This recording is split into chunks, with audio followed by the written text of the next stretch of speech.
नमस्कार दोस्तों, जय माता दी।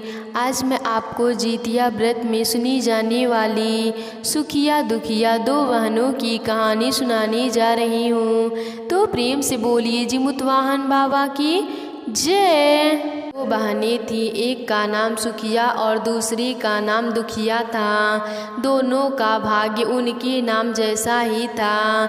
दुखिया गरीब थी और बहुत दुखी रहती थी। सुखिया अमीर थी और हमेशा सुखी रहती थी।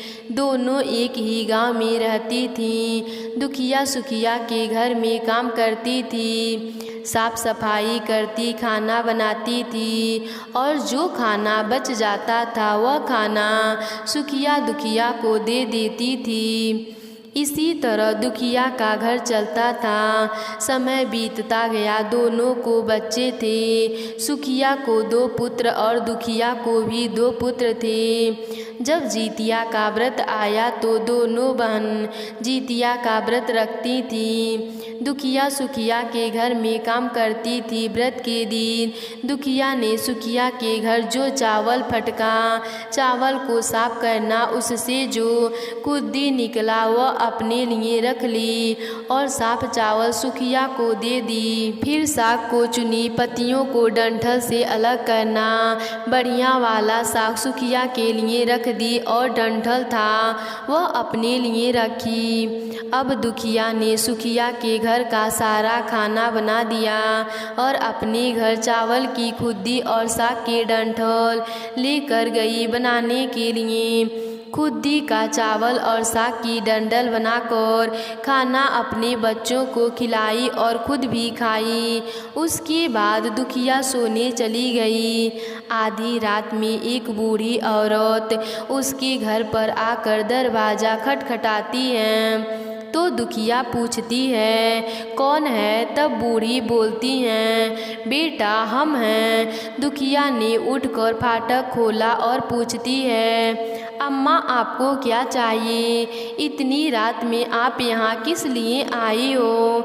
बुढ़िया बोलती है, बेटा मुझे बहुत भूख लगी है, कुछ खाने को दे दो।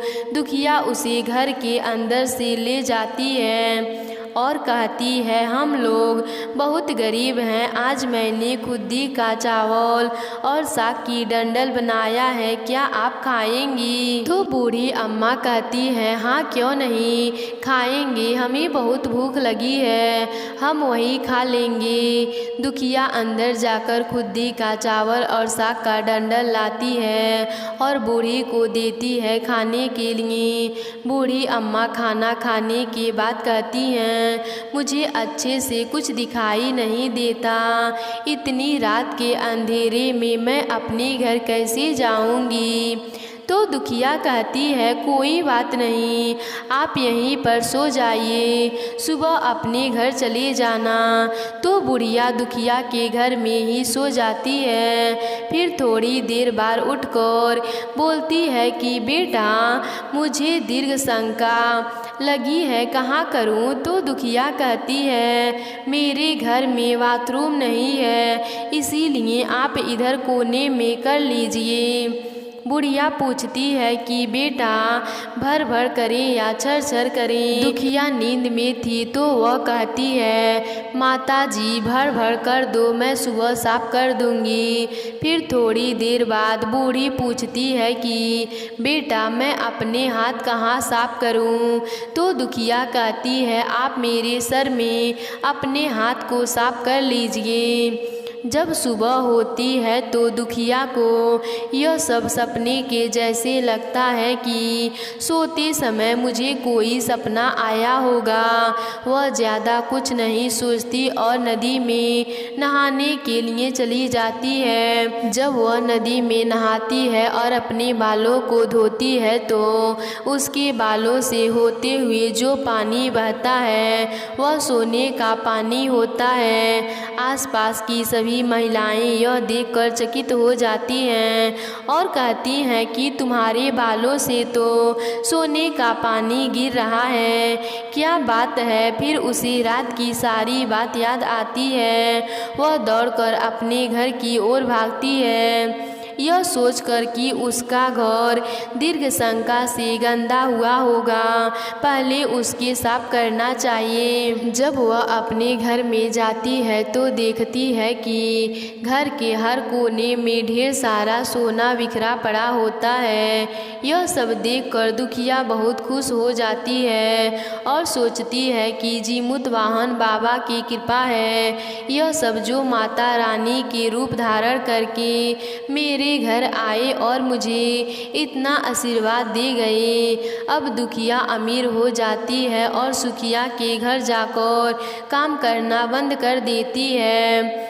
दुखिया जब अपना व्रत पूरा करती है तो अपने पुत्र से कहती है कि जाओ मौसी के घर से तराजू लेकर आओ, यह नापने के लिए कि यह सोना कितना है।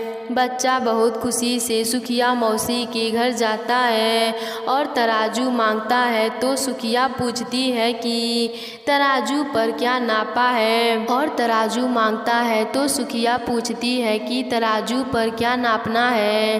तो बच्चा बोलता है मेरे घर में बहुत ढेर सारा सोना है, उसी को मम्मी नापेंगी।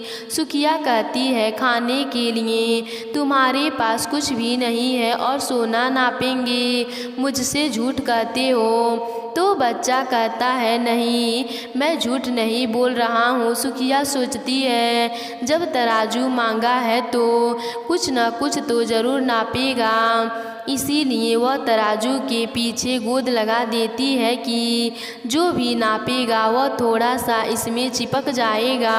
दुखिया जब तराजू पर सोना नापती है तो कुछ सोना का टुकड़ा उस बूंद में चिपक जाता है। तब बच्चा तराजू लौटाने आता है तो सुखिया उसको उलट पलट कर देखती है तो उसे तराजू में सोना लगा हुआ मिलता है। सुखिया सोचती है कि उसके घर में जरूर कहीं से सोना आया होगा, इसीलिए वह कई दिन से काम पर भी नहीं आ रही है। सुखिया उसके घर जाकर देखती है कि यह सोना कहाँ से आया।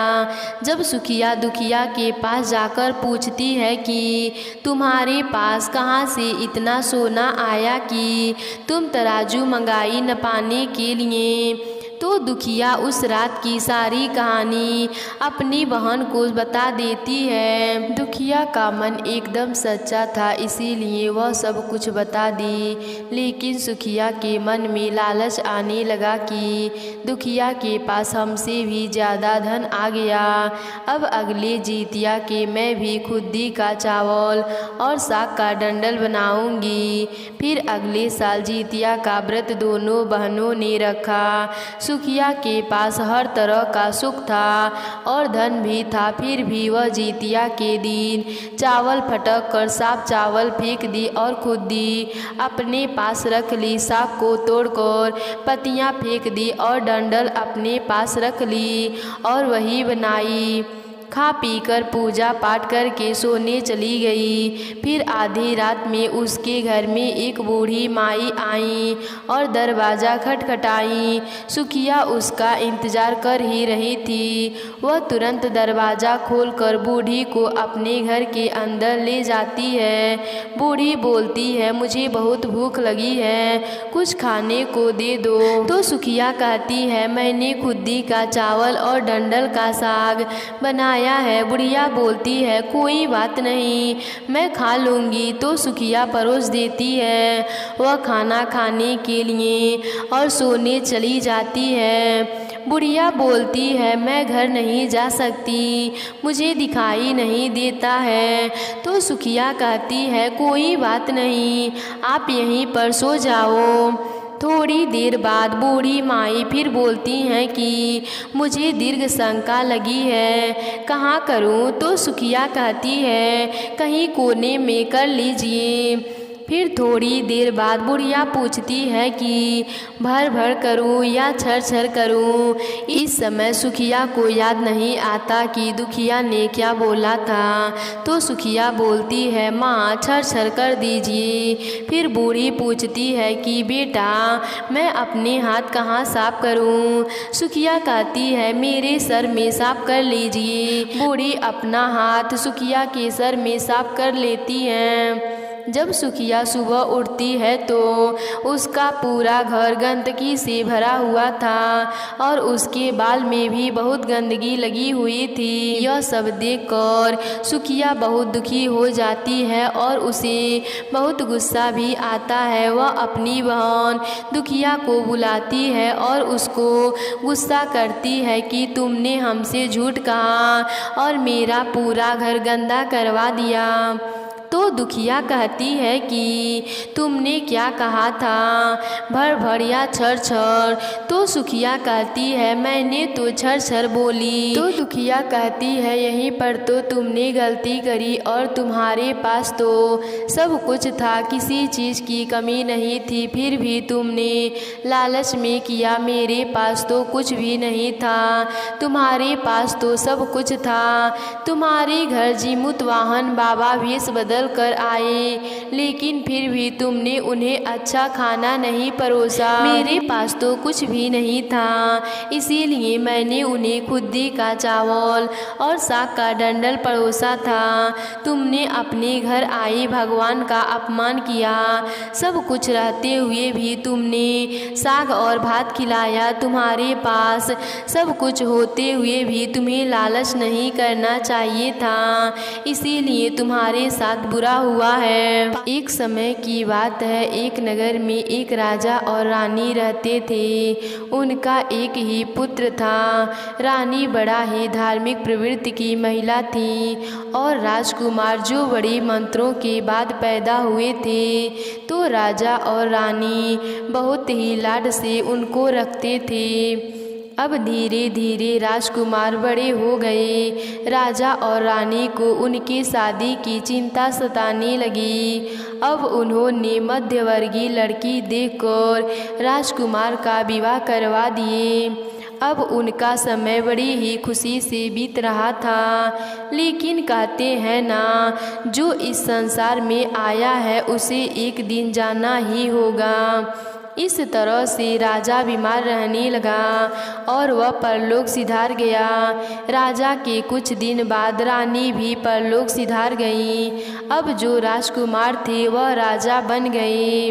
अब जो रानी थी उसने भी सुंदर पुत्री को जन्म दिया। लड़की बहुत ही सुंदर थी, लेकिन कहते हैं मरण और जीवन भगवान के हाथ में है, उनमें किसी का जोर नहीं चलता।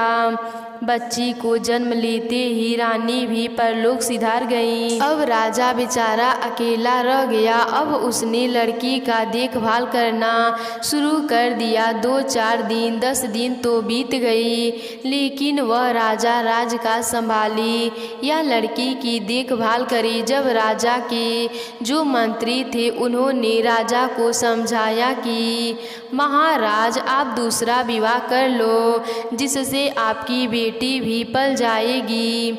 आपकी बेटी तो वैसे ही इतनी अभागन है, बेचारी के जन्म लेते ही उसकी माँ स्वर्ग सिधार गई, इसीलिए इस बेचारी का नाम उन्होंने दयावती रख दिया। अब राजा को सबकी सलाह अच्छी लग गई। राजा की दूसरी शादी हो गई। दूसरी रानी घर में आ गई। दूसरी रानी को दयावती बिल्कुल भी नहीं भाती थी, वह उससे बहुत ही चिढ़ती थी। दयावती अभी बहुत छोटी थी, उसे वह भूखा रखती थी, वह रोती रहती थी, लेकिन उस पर कोई ध्यान नहीं देती थी। जब राजा आ जाते तो उसके सामने उस छोटी बच्ची का देखभाल करने का दिखावा करती। राजा समझते कि मेरी बेटी की अच्छे से देखभाल हो रही है। धीरे धीरे दयावती 1 साल की हो गई। उसके घर में एक और पुत्री का जन्म हुआ। उसके आने की खुशी में दूर दूर नगर के मिठाइयों को बंटवाया गया, नाच गान हुआ और उस लड़की का नाम सुखवती रखा गया। सब ने कहा उसके आने से घर में खुशियाँ का माहौल हो गया है। राजा की 2 बेटियां हो गई, दोनों में 1 साल का अंतर था। अब धीरे धीरे लड़कियां थोड़ी बड़ी हो गई। जो रानी थी अपनी बेटी को बहुत प्यार करती थी। उसका बचा कुचा हुआ वासी भोजन था, उसे वह दयावती को दे देती थी। दयावती बहुत होनहार लड़की थी। वह बहुत पूजा पाठ करती थी। जहाँ भी नगर में पूजा पाठ होता वहाँ पर वह चली जाती। उससे उसको बहुत मार पड़ती, साथ ही डांट भी खाने को पड़ती, लेकिन उसका मन पूजा पाठ में बहुत लगता था। रानी को इस बात से बहुत जलन होती थी। यह तो बहुत पूजा पाठ करती है, क्योंकि जो दयावती थी वह सुखवती से ज़्यादा सुंदर थी। उसे भी रानी को बहुत जलन होता था। अब रानी की बेटी सुखवती विद्यालय में जाती पढ़ने के लिए, लेकिन जो दयावती थी वह घर पर ही रहती, उसको पढ़ने के लिए नहीं जाने देती थी। अब राजा कहता कि इसको भी विद्यालय में जाने दो, तो रानी कहती कि मेरी तबीयत खराब रहती है, यह तो बड़ी है, थोड़ा हाथ बटाएगी तो मेरा भी काम हो जाएगा। राजा के जाने के बाद वह दुखवती से घर का सारा काम करवाती, उसे तरह तरह से दंड देती थी, उसको हर तरह से दुख परेशान करती थी। अब धीरे धीरे दोनों कन्याएं बड़ी होने लगीं और विवाह योग्य हो गई। अब राजा भी जान चुका था कि रानी दयावती को बिल्कुल पसंद नहीं करती हैं, उसके साथ सौतेली वाला व्यवहार करती हैं। अब रानी ने कहा इस दयावती की शादी कर दो, इससे कि हमें छुटकारा मिल जाए। राजा ने कहा ठीक है, शादी लायक तो मेरी बेटी हो गई है, लेकिन उचित वर देख कर ही शादी करूँगा। सही लड़का मुझे मिलने तो दो। इस पर रानी सोचने लगी कि दयावती के जीवन में सुख नहीं होने चाहिए। यह सोचकर राजा से जिद कर लिया, या तो इस लड़की का विवाह किसी गरीब घर में करवा दो, नहीं तो मैं जहर खाकर अपनी जान दे दूंगी। अब राजा एक रानी को खो चुका था, वह दूसरी रानी को खोना नहीं चाहता था, इसीलिए वह बहुत डर गया और उसने दयावती का विवाह भिखमंगे से करा दिया। उसके साथ विदा होकर दयावती अपने ससुराल आ गई। उधर जो उसकी बेटी थी सुखवती, वह भी विवाह योग्य हो गई थी। तब रानी ने राजा से कहा कि इसकी शादी नगर के सबसे ऊंचे खानदान में होने चाहिए। अब राजा ने उस नगर के सबसे अमीर घराना था उसमें सुखवती की शादी करा दी। दोनों बहनें एक ही नगर में रहते थे। एक नगर के सबसे अमीर खानदान में थी और एक बेचारी भिखमंगे के घर में थी। उसके घर में 2 वक्त का खाना भी नहीं था और उसका पति पैर से लाचार भी था। वह हमेशा बीमार रहता था। अब दुखवती के दुखों के दिन शुरू हो गए। लोग उसे दुखिया के नाम से भी पुकारने लगे, लेकिन बेचारी ने जब से जन्म लिया है तब से दुख ही दुख देख रही थी। अब बेचारी दूसरे के घरों में चौका बर्तन करती। एक दिन सुखवती ने सोचा कि चल कर देखूं तो सही दुखवती का क्या हाल चाल है, क्योंकि उसका नाम दयावती से दुखवती हो गया था। सुखवती सोचने लगी क्या न इसे अपने घर का काम करवाया जाए, फ्री में नौकरानी भी मिल जाएगी।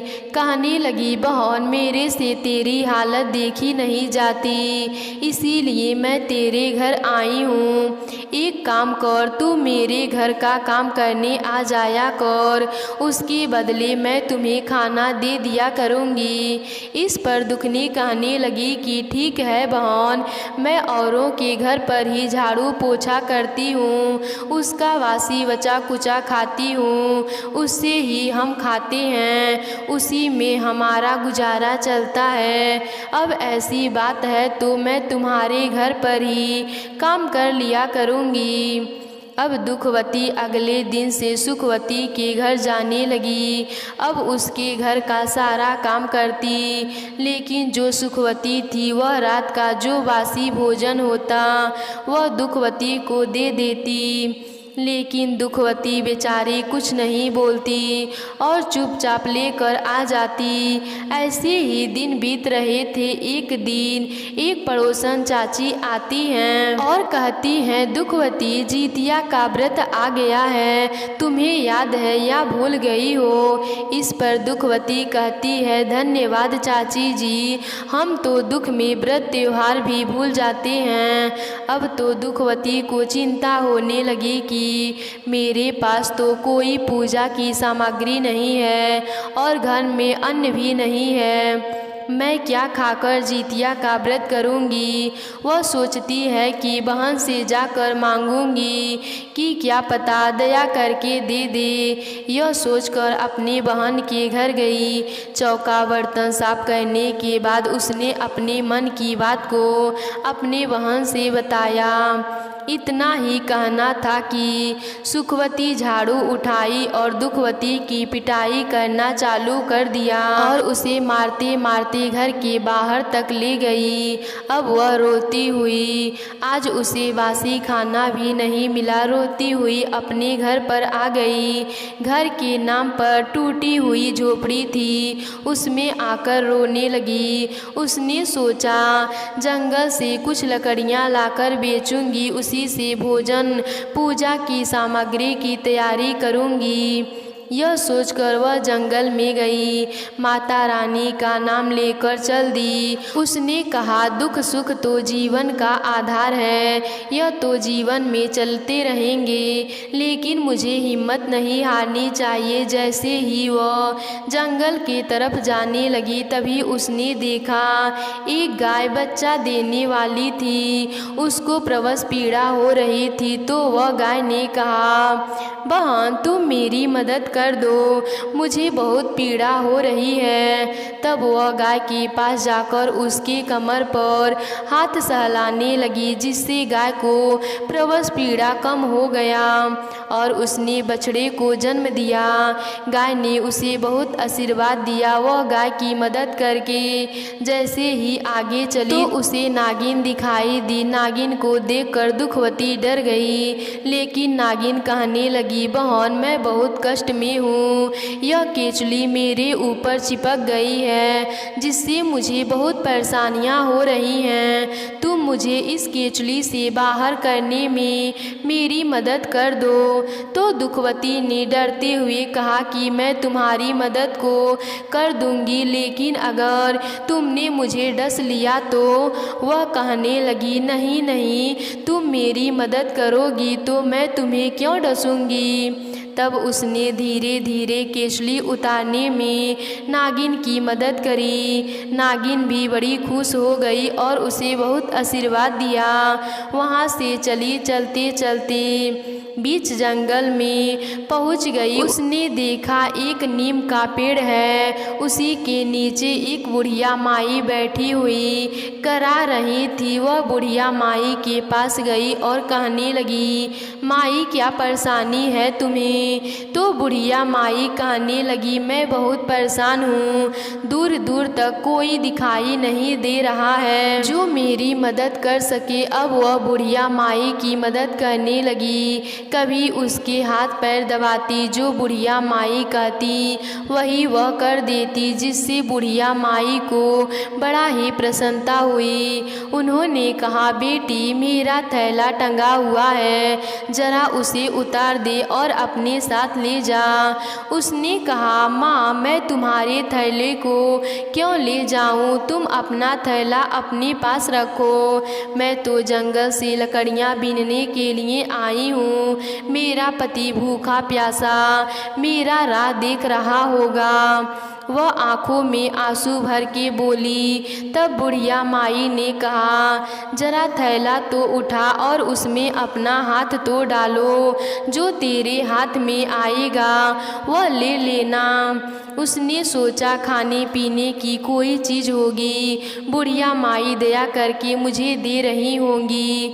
दुखवती ने जैसे ही थैले में हाथ डाला तो उसमें से सोने के सिक्के निकले।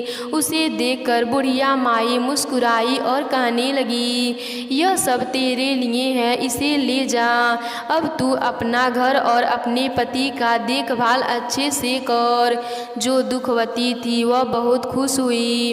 वह वहाँ से चली तो रास्ते में वही नागिन मिली। नागिन बोली, बहन तुमने मेरी बहुत मदद करी है, आज मैं भी तेरी मदद करना चाहती हूँ। वह नागिन दुखवती को नागमणि दिया और बोली, यह नागमणि है, इसे तुम अपने साथ ले जा, इससे तुम्हें कभी भी अन्य धन की कमी नहीं होगी। दुखवती बहुत खुश हो गई। आगे चली तो वह गाय और बछड़ा मिले।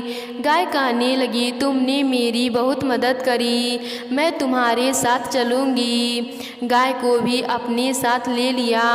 आगे आगे दुखवती और पीछे पीछे गाय और बछड़ा चलने लगे। जैसे ही वह अपनी झोपड़ी में गई वैसे ही सुंदर घर बन गया।